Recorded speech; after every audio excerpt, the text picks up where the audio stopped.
Subscribe करें गुरुजी world और bell icon को प्रेस करें सबसे पहले सिलेक्शन के लिए। हेलो दोस्तों, स्वागत है आपका गुरुजी वर्ल्ड एग्जाम स्टडी प्लेटफॉर्म में। आज की इस वीडियो में दोस्तों मैं आपके लिए लेकर आई हूँ भारतीय संविधान यानी कि इंडियन पॉलिटी से रिलेटेड टॉप 40 प्रश्न, जो कि आपकी आने वाली सभी परीक्षाओं के लिए काफ़ी इंपॉर्टेंट है। तो दोस्तों इस वीडियो में अंत तक बने रहिएगा। मैंने मोस्ट इंपॉर्टेंट प्रश्न आपके लिए लिए हुए हैं। देखते हैं पहला प्रश्न है दोस्तों, संविधान सभा के अस्थायी अध्यक्ष कौन थे। तो दोस्तों अगर बात करें संविधान सभा के अस्थायी अध्यक्ष की, तो ये थे आपके सच्चिदानंद सिन्हा। डी आंसर यहाँ पे सही हो जाएगा। अगर बात करें दोस्तों इनको कब चुना गया था, तो 9 दिसंबर 1946 को जब संविधान सभा की पहली बैठक नई दिल्ली में हुई थी, तब इनको संविधान सभा का अस्थायी अध्यक्ष के रूप में चुना गया था। दोस्तों ये डिटेल भी आप लोग नोट कर सकते हैं। अगला प्रश्न हम लोग देखेंगे, संविधान सभा का स्थायी अध्यक्ष चुना गया था। तो संविधान सभा का स्थायी अध्यक्ष किन्हें चुना गया था। यहाँ पर जो सही आंसर है दोस्तों आपका डी के साथ चला जाएगा। डॉक्टर राजेंद्र प्रसाद को संविधान सभा का स्थायी अध्यक्ष के रूप में चुना गया था। अगर बात करें दोस्तों इनको स्थायी अध्यक्ष के रूप में कब चुना गया था, तो 11 दिसंबर 1946 को संविधान सभा की दूसरी बैठक जब हुई थी, तब डॉक्टर राजेंद्र प्रसाद को संविधान सभा के सदस्यों के द्वारा स्थायी अध्यक्ष के रूप में चुना गया था। तो दोस्तों स्थायी अध्यक्ष आपके डॉक्टर राजेंद्र प्रसाद थे और अस्थायी अध्यक्ष पूछेगा तो आपका सच्चिदानंद सिन्हा हो जाएगा। अगला प्रश्न देखिए दोस्तों, भारतीय संविधान सभा की प्रारूप समिति के अध्यक्ष कौन थे। दोस्तों अगर बात की जाए प्रारूप समिति की, तो इसके अध्यक्ष थे Bhimrao Ambedkar, doctor Bhimrao Ambedkar. A answer आपका यहाँ पे सही हो जाएगा। और दोस्तों प्रारूप समिति में अध्यक्ष को लेकर कुल 7 सदस्य थे, आप लोग नोट कर सकते हैं। अगला प्रश्न है, भारतीय संविधान कब अंगीकार किया गया था। दोस्तों अंगीकार की बात करें तो भारतीय संविधान जो है ये 26 नवंबर 1949 को अंगीकार किया गया था। बी आंसर यहाँ पे राइट हो जाएगा। अगर बात करें इसको कब लागू किया गया था, तो 26 जनवरी 1950 से ये लागू हुआ था। अगला प्रश्न देखते हैं दोस्तों, निम्नलिखित में से किस तिथि को भारतीय संविधान लागू किया गया था। तो दोस्तों अभी मैंने आपको बताया अंगीकार कब किया गया था, ये 26 नवंबर 1949 को, और लागू हुआ था ये आपका 26 जनवरी 1950 में ये आपका लागू हुआ था। ए आंसर आपका यहाँ पे सही हो जाएगा। अगर बात करें दोस्तों भारतीय संविधान को बनने में कितना समय लगा था, तो दोस्तों भारतीय संविधान को बनने में 2 साल 11 माह और 18 दिन का समय लगा था बनने में। देखिए दोस्तों अगला प्रश्न है, संविधान सभा के संवैधानिक सलाहकार कौन थे। तो संवैधानिक सलाहकार की बात करें तो दोस्तों बेनेगल नरसिंह राव यानी कि BN राव जो थे, ये संविधान सभा के संवैधानिक सलाहकार थे। अगला प्रश्न है 7वां प्रश्न आज का, संविधान के अनुच्छेद 1 में भारत को क्या कहा गया है। मोस्ट इंपॉर्टेंट प्रश्न है दोस्तों, कई बार एग्जाम में आया है। संविधान के अनुच्छेद 1 में भारत को कहा गया है राज्यों का संघ। भारत एक राज्यों का संघ है। सी आंसर आपका यहाँ पे राइट हो जाएगा। नेक्स्ट देखते हैं दोस्तों अगला प्रश्न है, विश्व का सबसे बड़ा लिखित और सर्वाधिक व्यापक संविधान किस देश का है। दोस्तों अगर बात करें विश्व का सबसे बड़ा लिखित और सर्वाधिक व्यापक संविधान, ये आपका भारत देश का है। सी आंसर आपका यहाँ पे सही हो जाएगा। अगला प्रश्न है दोस्तों, लिखित संविधान की अवधारणा सबसे पहले किस देश ने पेश की थी। तो दोस्तों यहाँ पर अवधारणा की बात हो रही है, सबसे पहले ये अवधारणा किस देश ने पेश की थी। राइट आंसर दोस्तों फ्रांस के साथ चला जाएगा। लिखित संविधान की अवधारणा जो है सबसे पहले फ्रांस ने पेश की थी। अगर बात करें सबसे पहले लिखित संविधान किस देश का बना था, तो संयुक्त राज्य अमेरिका का बना था। और दोस्तों अगर प्रश्न में पूछता है सबसे बड़ा संविधान लिखित संविधान कहाँ का है, तो वो अपने भारत देश का है। तो तीनों अलग अलग प्रश्न हैं, आप लोग नोट कर सकते हैं।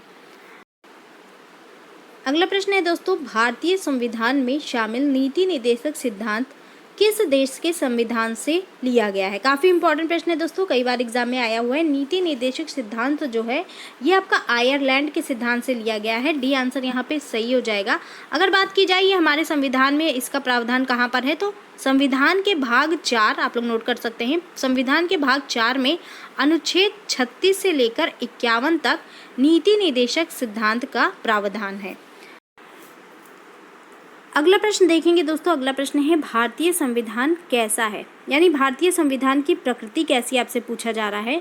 तो दोस्तों यहाँ पर जो सही आंसर है ये आपका डी हो जाएगा। अंशतः कठोर तथा अंशतः लचीला है भारतीय संविधान, क्योंकि दोस्तों इसमें संशोधन की प्रक्रिया है। इसमें कुछ ऐसे अनुच्छेद है जिनको आसानी से संशोधित किया जा सकता है और कुछ ऐसे अनुच्छेद भी हैं जिनको संशोधित करने के लिए बहुत सारे प्रावधान होते हैं। तो यह अंशतः कठोर और अंशतः लचीला है। अगला प्रश्न देखेंगे दोस्तों, स्वतंत्र भारत के प्रथम कानून मंत्री कौन थे?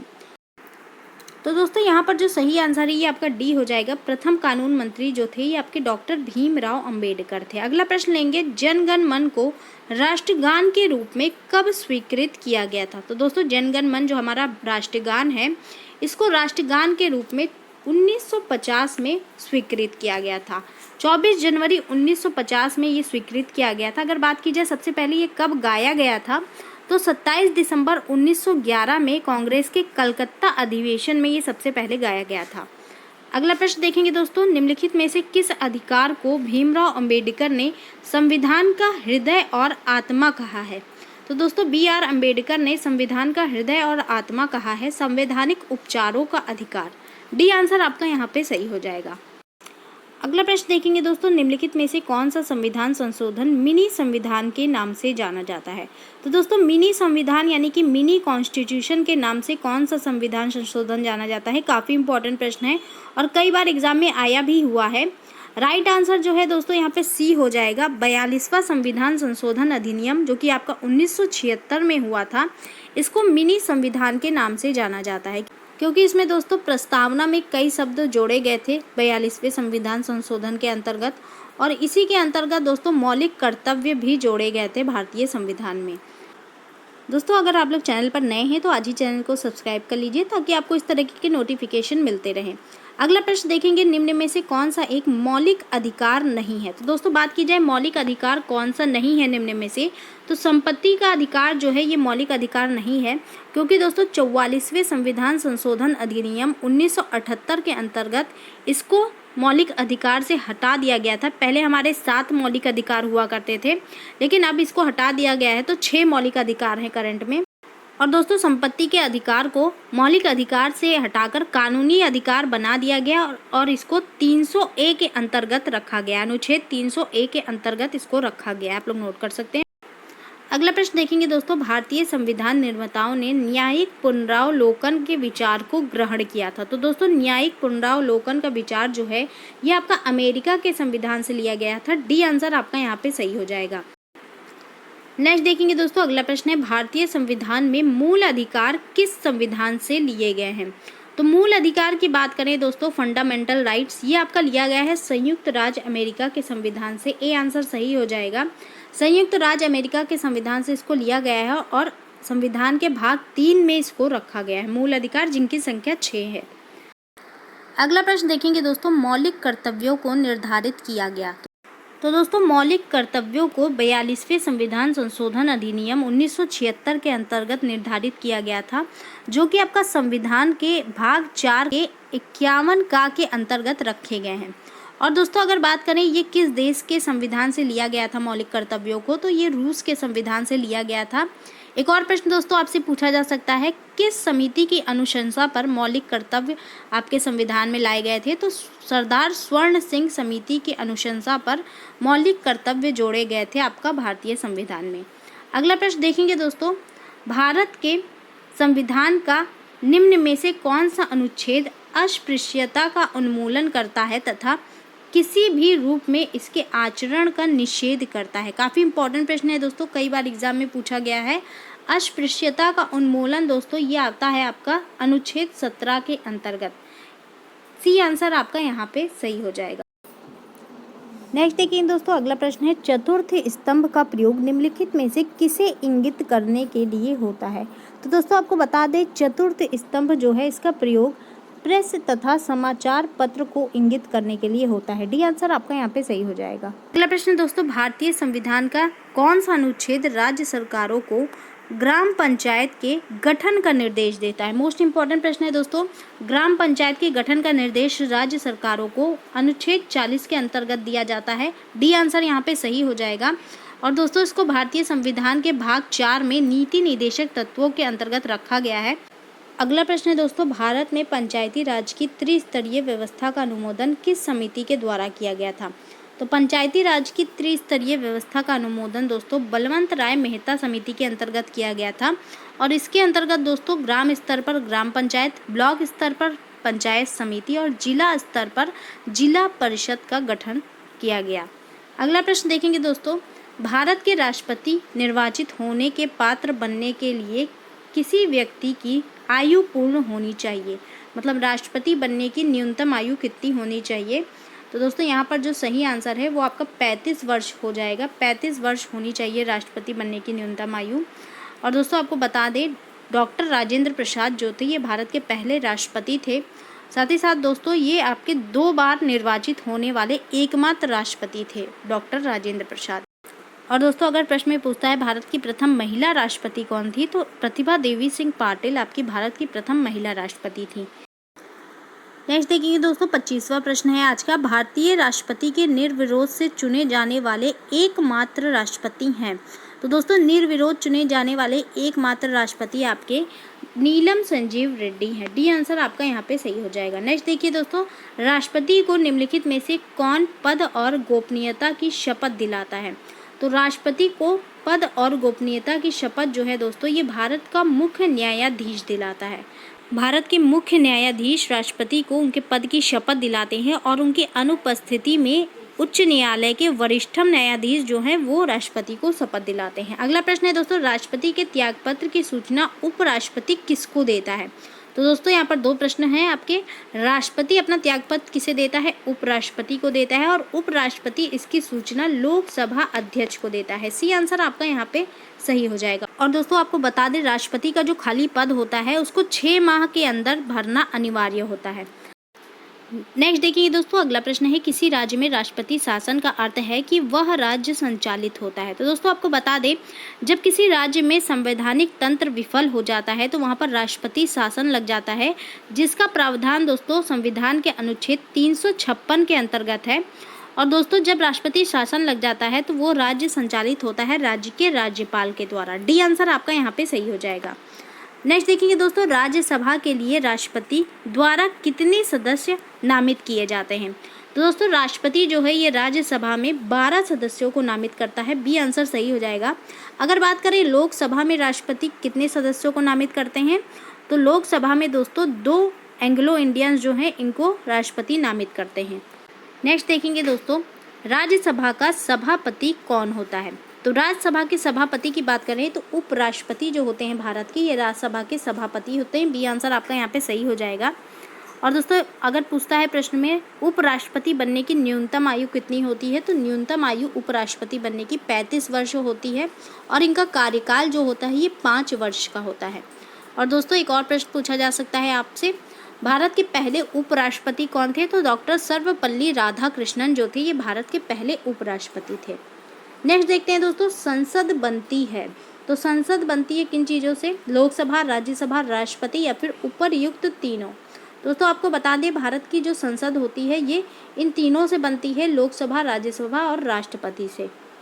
अगला प्रश्न है, संसद के 2 क्रमिक अधिवेशनों के बीच अधिकतम कितने समयांतराल की अनुमति है। तो दोस्तों 2 अधिवेशनों के बीच, संसद के 2 अधिवेशनों के बीच जो समय अंतराल होता है वो लगभग आपका 6 महीने का होता है। सी आंसर यहाँ पे सही हो जाएगा। अगला प्रश्न देखेंगे हम लोग दोस्तों, भारतीय संविधान में कितने प्रकार के आपातकाल का प्रावधान है। तो आपातकाल की बात की जाए तो भारतीय संविधान में 3 तरह के आपातकाल का प्रावधान है, जिसमें कि आपका अनुच्छेद 352 के अंतर्गत राष्ट्रीय आपातकाल लगता है, 356 के अंतर्गत राष्ट्रपति शासन लगता है और 360 के अंतर्गत वित्तीय आपातकाल लगता है। आप लोग नोट कर सकते हैं। अगर प्रश्न में पूछता है दोस्तों अब तक कितनी बार भारत देश में राष्ट्रीय आपातकाल लग चुका है, तो अब तक कुल 3 बार हमारे देश में राष्ट्रीय आपातकाल लग चुका है। कब कब लगा है दोस्तों, ये आपका पहली बार लगा था 1962 में जब चीन और भारत का युद्ध हुआ था। दूसरी बार लगा था 1971 में जब पाकिस्तान और भारत का युद्ध हुआ था। और तीसरी बार दोस्तों 1975 में आंतरिक अशांति के कारण लगा था। आप लोग नोट कर सकते हैं। अगला प्रश्न हम लोग देखेंगे, भारत में राष्ट्रपति अब तक कितनी बार वित्तीय आपातकाल की घोषणा कर चुके हैं। तो वित्तीय आपातकाल की बात करें जो कि आपका 360 के अंतर्गत आता है, अनुच्छेद 360 के अंतर्गत, ये आपका कभी भी नहीं लगा, अभी तक कभी भी नहीं लगा है भारत में। डी आंसर आपका यहाँ पे राइट होगा। अगला प्रश्न है दोस्तों, कोई विधेयक धन विधेयक है या नहीं, यह निर्णय कौन लेता है। तो दोस्तों आपको बता दें, धन विधेयक जो है इसकी परिभाषा संविधान के अनुच्छेद 110 में है, आप लोग नोट कर सकते हैं। और कोई विधेयक धन विधेयक है या नहीं, इसका निर्णय लोकसभा का अध्यक्ष लेते हैं। ये आंसर आपका यहाँ पे सही हो जाएगा। नेक्स्ट देखते हैं दोस्तों, अगला प्रश्न है, लोकसभा के निर्वाचन के लिए न्यूनतम आयु होती है। तो लोकसभा के सदस्य के निर्वाचन के लिए जो न्यूनतम आयु होती है वो आपकी 25 वर्ष होती है। अगर बात करें राज्यसभा के सदस्य के निर्वाचन के लिए तो 30 वर्ष होती है राज्यसभा के सदस्य के निर्वाचन के लिए। अगला प्रश्न देखिए दोस्तों, निम्नलिखित में से वे दो शब्द कौन से हैं जिनका समावेशन 42वें संविधान संशोधन द्वारा संविधान की उद्देशिका में किया गया था। मोस्ट इम्पॉर्टेंट प्रश्न है दोस्तों ये। 42वें संविधान संशोधन के द्वारा समाजवादी और धर्मनिरपेक्ष, ये दो शब्द जो है ये जोड़े गए थे भारतीय संविधान की उद्देशिका में, आप लोग नोट कर सकते हैं। अगला प्रश्न देखेंगे दोस्तों, लोकसभा के प्रथम अध्यक्ष कौन थे। तो लोकसभा के प्रथम अध्यक्ष की बात करें तो दोस्तों जीवी मावलांकर जो थे ये लोकसभा के प्रथम अध्यक्ष थे। अगर प्रश्न में पूछता है लोकसभा की प्रथम महिला अध्यक्ष कौन थी, तो मीरा कुमार आपकी लोकसभा की पहली महिला अध्यक्ष थी। नेक्स्ट देखिए दोस्तों, भाषा के आधार पर गठित पहला राज्य कौन सा है। तो भारत में भाषा के आधार पर गठित होने वाला पहला राज्य दोस्तों आंध्र प्रदेश है, जिसका गठन 1 अक्टूबर 1953 में हुआ था। अगला प्रश्न है दोस्तों, किस अनुच्छेद के अंतर्गत जम्मू कश्मीर को विशेष राज्य का दर्जा दिया गया था। तो दोस्तों आपको बता दें, अनुच्छेद 370 के अंतर्गत जम्मू कश्मीर को विशेष राज्य का दर्जा प्राप्त था, जो कि आपका 5 अगस्त 2019 को अनुच्छेद 370 हटा दिया गया है जम्मू कश्मीर से, आप लोग नोट कर सकते हैं। तो दोस्तों ये थे आज के कुछ महत्वपूर्ण प्रश्न। उम्मीद करती हूँ आपको पसंद आए होंगे। इसको ज़्यादा से ज़्यादा लाइक करें, शेयर करें, हमारे चैनल को सब्सक्राइब करें। धन्यवाद।